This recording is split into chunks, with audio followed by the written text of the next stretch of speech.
నువ్వు స్త్రీవైనా పురుషుడివైనా నీ సంఘంలో ఉన్నటువంటి బిడ్డలకి, సంఘస్థులకి బోధ చేసే విధానం మార్చుకో. పనికి మాలిన బోధలు చేయడం వల్ల మీరు జోకర్లుగా మిగిలిపోతున్నారు సోషల్ మీడియాలో. You became jokers and buffoons in social media, in society. పొద్దున్న లేచిన దగ్గర నుంచి, బైబిల్ పట్టిన దగ్గర నుంచి ఆదివారం వాక్యం ఏం చెప్తున్నారు తెలుసా? మీ ఫ్రిడ్జ్లో కూరగాయలు వచ్చేస్తాయి, మీ పర్సులో డబ్బులు వస్తాయి, మీ బ్యాంకులో బ్యాలెన్స్లు పెరిగిపోతాయి, నీ పొట్టకు 6 ప్యాక్ వచ్చేస్తుంది, నీకు లోన్ వస్తుంది, ఇల్లు వస్తుంది, గాడిద గుడ్డు వస్తుంది. ఈ ప్రసంగాలు మానుకోండి సార్, ఈ ప్రసంగాలు మానుకోండి సార్. ఈ ప్రసంగాలు మానుకొని క్రైస్తవుడు రోషంగా ఎలా బతుకాలో నేర్పించండి. రానున్న రోజులు ఎలాంటివో తెలుసా? బైబిల్ పట్టుకుని రోడ్డు మీద కనపడితే కాళ్ళు చేతులు నరికి అవతల పడేస్తారు. నీ పేరు అడుగుతారు. నీ పేరు మహిమనో, గ్రేసో, హెప్సిబానో, దావీదో, దానియేలు అని చెప్తే అక్కడే నడి రోడ్డు మీద బజార్లో అందరి ఎదుట బట్టలు ఉడదీసి ఒంటి మీద నూలు పోగులు లేకుండా బహిరంగంగా ఊరేగిస్తారు.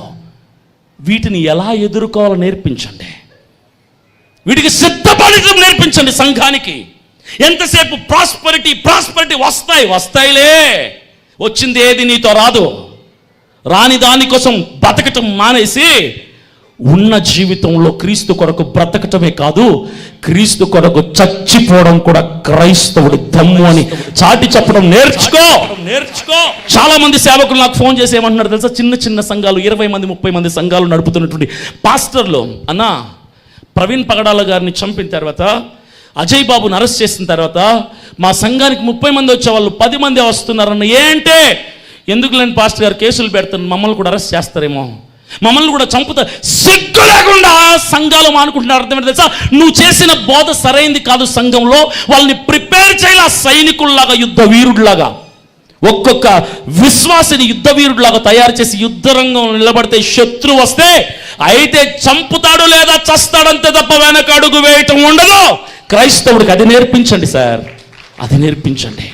క్రీస్తు కొరకు అయితే బతుకు, లేదా క్రీస్తు కొరకు చచ్చిపో తప్ప మిడిల్ డ్రాప్ అవద్దు, ఆడంగేదో అంటారు నిన్నని చెప్పి నేర్పించండి. అది నేర్పించండి సంఘాల్లో. ప్రాస్పరిటీ ప్రీచింగ్స్ మానేయండి. ప్రతి రంగంలో, ప్రతి ఎలక్షన్స్లో రాబోతున్న 2 సంవత్సరాల్లో నేను ఒకటి చెప్తున్నా, పాస్టర్లకు చెప్పడంలా, పాస్టర్లు సంఘాల్లో ఉన్నటువంటి విశ్వాసులకు నేర్పించండి ఎలక్షన్స్లో పోటీ చేయమని. ప్రతి మండల స్థాయిలో, నియోజకవర్గ స్థాయిలో మన క్రైస్తవులు రాజకీయాల్లో అడుగు పెట్టాలి. ఎందుకంటే మనకు పొలిటికల్ సపోర్ట్ లేదు, పొలిటికల్ బ్యాక్ ఎండ్ లేదు. అన్యాయం జరిగితే మాట్లాడడానికి పొలిటికల్ నాయకుడు లేడు, రాజకీయ నాయకుడు లేడు. మీ సంఘాల్లో ఉన్న వాళ్ళని ప్రోత్సహించండి. మేము చెప్పాం కదని చెప్పి బైబిల్ పట్టుకుని పాస్టర్లు నేను ఎమ్మెల్యే అవుతా అని రాకండి. మీ దర్శనం, మీ పిలుపు, మీ ప్రణాళిక వేరు. సంఘాల్లో ఉన్న వాళ్ళని ఎంకరేజ్ చేయండి, సంఘాల వాళ్ళని ప్రోత్సహించండి. ఆర్థికంగా, మారల్గా, అన్ని రకాలుగా ప్రోత్సహించి రాజకీయాల్లో నిలబడమని చెప్పండి. మీరు వెనకుండి ప్రార్థన చేయండి. సంఘానికి ఒకడు బయటకు వస్తే చాలు, సంఘానికి ఒకడు బయటకు వస్తే చాలు. ఇది ప్రవీణ్ పగడాల గారి యొక్క కోరిక. ప్రతి సంఘంలో ఒక రాజకీయ నాయకుడు తయారవ్వాలి. న్యాయబద్ధమైనటువంటి పరిపాలన చేసే నాయకుడు క్రైస్తవ్యంలో నుంచి లేచి వాక్యానుసారమైనటువంటి పరిపాలన చేయగలిగిన వారిని లేపాలి. అది క్రైస్తవులను సిద్ధపరచాల్సిన బాధ్యత మనది, సేవకులది. నేను ఒక ప్రపోజల్ తీసుకొని రాబోతున్నా. ఇది చాలా ఇంటర్వ్యూస్లో నేను మాట్లాడితే కొంతమందికి అది కామెడీ అయిపోయింది. ఏంటో తెలుసా? ఇమీడియట్గా డిబేట్లు ఆపాలని చెప్తున్నా నేను. డిబేట్లకు వెళ్ళి వాళ్ళ గ్రంథాల్లోది మనము, మన గ్రంథాల్లోది వాళ్ళు తిట్టుకోవడం, మాట్లాడుకోవడం వ్యర్థము. అరే, మనకున్న గ్రంథాన్ని మనం సరిగ్గా చదువుకొని 10 మందికి ప్రకటించాల్సిన బాధ్యతే మంది. కొంతమంది ఇళ్లలో బైబిల్ ఒకటి, ఇతర గ్రంథాలు బోలెడు పెట్టుకొని వాటిని చదువుకుంటూ ఉన్నారు. నేను ఒకటి అడిగితే చెప్పండి చూద్దాం. 20 సంవత్సరాలు డిబేట్లు జరుగుతున్నాయి. డిబేట్లకు వెళ్ళిన మన పాస్టర్లు ఎవరైనా అవతల వారిని ఒప్పించగలిగారా? బైబిల్ సత్యమైన పుస్తకం అని ఒప్పుకున్నాడు ఎవడైనా? పోనీ క్రైస్తవ పాస్టర్ ఎవడైనా సార్ డిబేట్కి వెళ్ళినప్పుడు వాళ్ళ గ్రంథమే నిజమైనది, సత్యమైందని ఒప్పుకున్నాడు ఎవడైనా? ఒప్పుకోరు. ఎందుకో తెలుసా? వీళ్ళు ఆల్రెడీ ప్రిపేర్డ్గా వెళ్తారు. ఏమన్నా తెలుసా? మేము ఓడిపోకూడదు అని సేవకుడు, పాస్టర్లు మేము ఓడిపోకూడదు అని హైందవుల తరపున వచ్చిన పెద్దలు, వీళ్ళ మైండ్లో ఏముంటుంది తెలుసా? మేము ఓడిపోకూడదు అని ఉంటుంది. కాబట్టి ఎవ్వడు ఏది ఒప్పుకోడు. ఫైనల్గా తిట్టుకొని విత్డ్రా చేసుకొని బయటకు వచ్చేస్తారు. ఈ డిబేట్లు ఆగిపోవాలి, ఉపయోగపడే డిబేట్లు ఆగిపోవాలి. ఎందుకు చెప్తున్నా తెలుసా? అభినయ దర్శనం నాకు సొంత ఇల్లు లేదు, రెంట్ కోసం ఇళ్ళ కోసం తిరిగితే నేను కడపలో ఉన్నా, నెల్లూరులో ఉన్నా, విజయనగరంలో ఉన్నా, రాజమండ్రిలో ఉన్నా, హైదరాబాద్లో ఉన్నా. నా ప్రాబ్లం ఏంటో తెలుసా? ఇంటి కోసం రెంట్కి తిరిగితే 100 ఇల్లులు తిరిగితే ఒక ఇల్లు ఇవ్వటంలా. కారణం ఏంటో తెలుసా? మీరు క్రైస్తవులా? క్రైస్తవులకి ఇల్లు ఇవ్వం. మీరు పాస్టరా? పాస్టర్కి ఇల్లు ఇవ్వం. క్రైస్తవులకి ఇల్లు ఇవ్వం. Only for vegetarians, only for Hindus, only for Brahmins. మేము కుక్కలమా? మేము మనుషులం కాదా? ఆవుని చంపితే పవన్ కళ్యాణ్ కెమెరా ముందుకొచ్చి, మీడియా ముందుకొచ్చి ఆయన అంటున్నాడు, మేము ప్రశ్నిస్తాం సనాతన ధర్మం అని. ఈరోజు ఒక మనిషిని చంపితే, ఒక మనిషిని కిరాతకంగా చంపితే అరవటానికి ఆ మనిషి ఏమైపోయాడు? Pawan Kalyan where is he? ఏమైపోయాడు? ఆవుకున్న విలువ మనిషికి లేదు సార్. అది క్రైస్తవుడి స్థితి. ఆవుకున్న విలువ క్రైస్తవుడికి లేదు. అది మన బతుకు. ఎందుకు ఇలా దిగజారిపోయింది తెలుసా? మనలో మనం తిట్టుకోవటాన్ని బట్టి. ఇంకో పాస్టర్ అంటే ఇంకో పాస్టర్కి నచ్చదు, ఆ డినామినేషన్ అంటే వీడి డినామినేషన్కి నచ్చదు, వాడి బోధ అంటే వీడికి నచ్చదు, వీడి సిద్ధాంతాలు అంటే వాడికి నచ్చదు. ఒక్కటే చెప్తున్నా, డినామినేషన్లు భేదాలు పక్కన పెట్టి, బోధపరమైన భేదాలు పక్కన పెట్టి, సిద్ధాంతపరమైన భేదాలు పక్కన పెట్టి, క్రైస్తవులందరూ కూడా ఒక్క తాటి మీదకి వచ్చి నిలబడగలిగితే ఎదురు నిలబడే శత్రువు ఒక్కడు కూడా ఉండడు. అది మీ వల్ల కాదు, మీ తరం కాదు, మీ జీవితంలో జరగదు. ఎవడికి వాడే హీరో అవ్వాలనుకుంటాడు. నేను నిలబడి పోరాడుతుంటే అజయ్ బాబు విషయంలో, ప్రవీణ్ పగడాల గారి విషయంలో అభినయ దర్శనం పెద్ద హీరో అవ్వాలనుకుంటున్నాడు, ఫేమస్. నువ్వు కూడా రారా, ఆడం కూడా రా, నిలబడి పోరాడు, హీరో అవ్వు నువ్వు కూడా. నేను ఒకటే చెప్తున్నా, నువ్వు కూడా నిలబడి నువ్వు కూడా హీరో అవ్వు. ఎక్కడో ఇంట్లో కూర్చొని కెమెరా ముందు ఎందుకు మాట్లాడుతావు? నువ్వు కూడా హీరో అవ్వు, నువ్వు కూడా ఫేమస్ అవ్వు, నువ్వు కూడా డబ్బులు అడుగు, నువ్వు కూడా పెట్టి ఇలాంటి కార్యక్రమాలు. నీకు చేత కాదు, నీకు భయం, అరెస్ట్ అవుతావు భయం. నాలాంటోడు ఎవడైనా బయటికి వస్తే ఎంకరేజ్ చేయాలి. స్టీవెన్సన్ అన్న కూర్చోండి కదా అక్కడ, అన్న అసలు ఆయన అంటే నాకు చాలా అభిమానం. అది నాకు తెలీదు.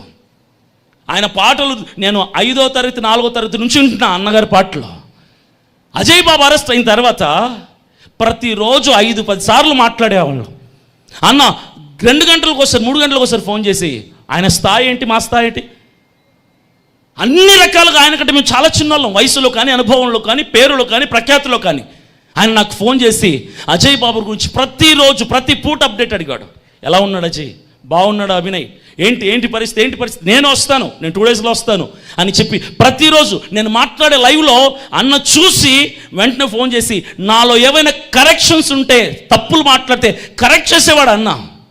అలా మాట్లాడు, ఆ పాయింట్లో చెప్పకూడదు నువ్వు, నేను చచ్చిపోవడానికి సిద్ధమే అని ఒకసారి మాట్లాడితే, మొన్న ఫోన్ చేశారు, ఖమ్మంలో మాట్లాడే మాట, ఫోన్ చేసి అభి చచ్చిపోవడానికి సిద్ధం, నన్ను చంపేయండి అని అనకూడదు. We have right to live, బ్రతకడానికి అర్హత ఉంది అని మాట్లాడు. చంపితే చచ్చిపోదాం అంతే తప్ప చంపేయండి అని అడగకూడదు అని చెప్పాడన్న. ఇలా పెద్దవాళ్ళందరూ, ఒక్కరు కాదు చాలామంది పెద్దవాళ్ళు ఉన్నారు, పాస్టర్లు, వాళ్ళందరూ మాకు మారల్ సపోర్ట్ ఇస్తే మేము నిలబడి పోరాడతాం కదా. విమర్శించడం మానేయాలి. ఏ సేవకుడిని విమర్శించుకోకూడదు. ఇది 2వది.